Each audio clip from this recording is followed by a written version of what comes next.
بسم اللہ الرحمن الرحیم۔ قارون کا انجام۔ قارون حضرت موسیٰ علیہ السلام کے چچا یسبر کا بیٹا تھا۔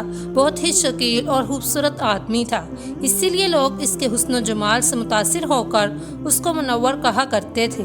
اس کے ساتھ ساتھ اس میں یہ کمال بھی تھا کہ وہ بنی اسرائیل میں توریت کا بہت بڑا عالم اور بہت ہی ملنسار و با اخلاق انسان تھا، اور لوگ اس کو بہت ہی ادب و احترام کرتے تھے۔ لیکن بے شمار دولت اس کے ہاتھ میں آتے ہی اس کے حالات میں ایک دم تغیر پیدا ہو گیا، اور سامری کی طرح منافق ہو کر حضرت موسیٰ علیہ السلام کا بہت بڑا دشمن ہو گیا، اور اعلیٰ درجے کا متکبر اور مغرور ہو گیا۔ جب زکوٰۃ کا حکم نازل ہوا تو اس نے حضرت موسیٰ علیہ السلام کے روبرو یہ عہد کیا کہ وہ اپنے تمام مالوں میں سے 1000واں حصہ زکوٰۃ نکالے گا، مگر جب اس نے مالوں کا حساب لگایا تو ایک بہت بڑی رقم زکوٰۃ کی نکلی۔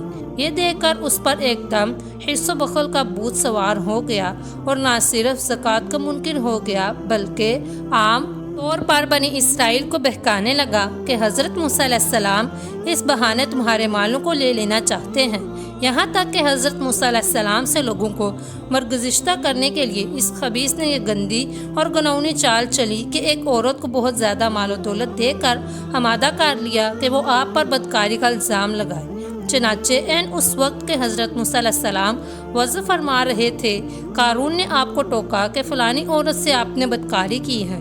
حضرت موسیٰ علیہ السلام نے فرمایا کہ اس عورت کو میرے سامنے لاؤ۔ چنانچہ وہ عورت بلائی گئی تو حضرت موسیٰ علیہ السلام نے فرمایا کہ اے عورت، اس اللہ کی قسم جس نے بنی اسرائیل کے لیے دریا کو پھاڑ دیا اور عافیت و سلامتی کے ساتھ دریا کے پار کرا کر فرعون سے نجات دی، سچ سچ کہہ دے کہ واقعہ کیا ہے۔ حضرت موسیٰ علیہ السلام کے جلال سے عورت سہم کر کانپنے لگی، اور اس نے مجمع عام میں صاف صاف کہہ دیا کہ اللہ عز و جل کے نبی، مجھ کو قارون نے کثیر و دولت دے کر آپ پر بہتان لگانے کے لیے آمادہ کیا ہے۔ اس وقت حضرت موسیٰ علیہ السلام آپ دیدہ ہو کر سجدہ شکر میں گر پڑے، اور بحالت سجدہ آپ نے یہ دعا مانگی کہ یا اللہ، قارون پر اپنا قہر و غضب نازل فرما دے۔ پھر آپ نے مجمع سے فرمایا کہ جو قارون کے ساتھ ہو وہ قارون کے ساتھ رہا رہے، اور جو میرا ساتھی ہو وہ قارون سے جدا ہو جائے۔ چنانچہ 2 خبیثوں کے سوا تمام بنی اسرائیل قارون سے الگ ہو گئی۔ پھر حضرت موسیٰ علیہ السلام نے زمین کو حکم دیا کہ اے زمین، تو اس کو پکڑ لے، تو قارون ایک دم گھٹنوں تک زمین میں دنس گیا۔ پھر آپ نے دوبارہ زمین سے یہی فرمایا تو وہ کمر تک زمین میں دنس گیا۔ یہ دیکھ کر قارون رونے اور بلبلانے لگا اور قرابت و رشتہ داری کا واسطہ دینے لگا، مگر آپ نے کوئی التفات نہ فرمایا، یہاں تک کہ وہ بالکل زمین میں دنس گیا۔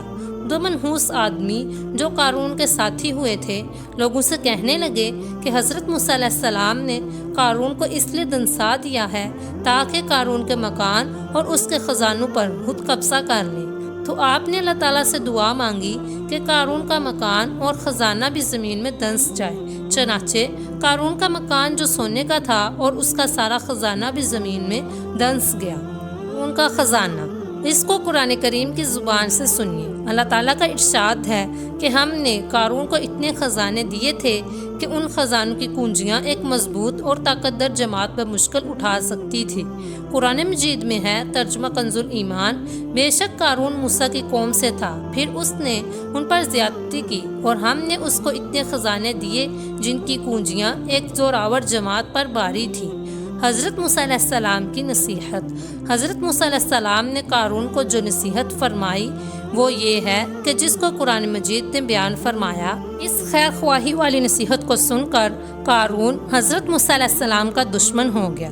غور کیجئے کہ کتنی مخلصانہ اور کس قدر پیاری نصیحت ہے جو حضرت موسیٰ علیہ السلام کے ساتھ ساتھ ساری قوم قارون کو سناتی رہی کہ ترجمہ کنز الایمان، جب اس سے اس کی قوم نے کہا اترا نہیں، بے شک اللہ اترانے والوں کو دوست نہیں رکھتا، اور جو مال تجھے اللہ نے دیا ہے اسے آخرت کا گھر طلب کر، اور دنیا میں اپنا حصہ نہ بھول، اور احسان کر جیسا اللہ نے تجھ پر احسان کیا، اور زمین میں فساد نہ چاہ۔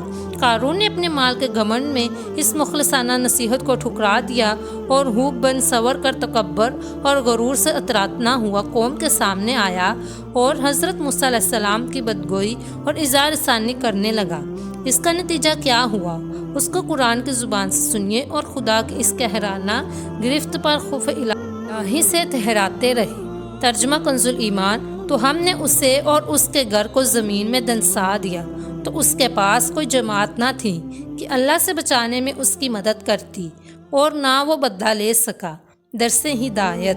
یہ عبرتناک واقعہ ہمیں یہ درس ہدایت دیتا ہے کہ اگر اللہ تعالیٰ مال و دولت عطا فرمائے تو اس فرض کو لازم جاننے کے اپنے اموال کی زکوٰۃ ادا کرتا رہے، اور ہرگز اپنے مال و دولت پر غرور اور گھمنڈ کر کے نہ اترائے، کیونکہ اللہ تعالیٰ ہی دولت دیتا ہے، اور جب وہ چاہتا ہے پل بھر میں دولت چھین بھی لیتا ہے۔ ہر وقت اس کا دھیان رکھتے ہوئے تواضع اور انکساری کی عادت رکھے، اور ہرگز کبھی انبیاء، اولیاء اور صالحین کی اظہار ثانی اور بدگوئی نہ کرے کہ ان مقبولان بارگاہی کی دعا اور بد دعا سے وہ ہو جایا کرتا ہے جس کا لوگ تصور و خیال بھی نہیں کر سکتے۔ اگر آپ کو ویڈیو پسند آئی ہو تو ویڈیو کو لائک کریں، شیئر کریں اور چینل کو سبسکرائب کریں۔ شکریہ۔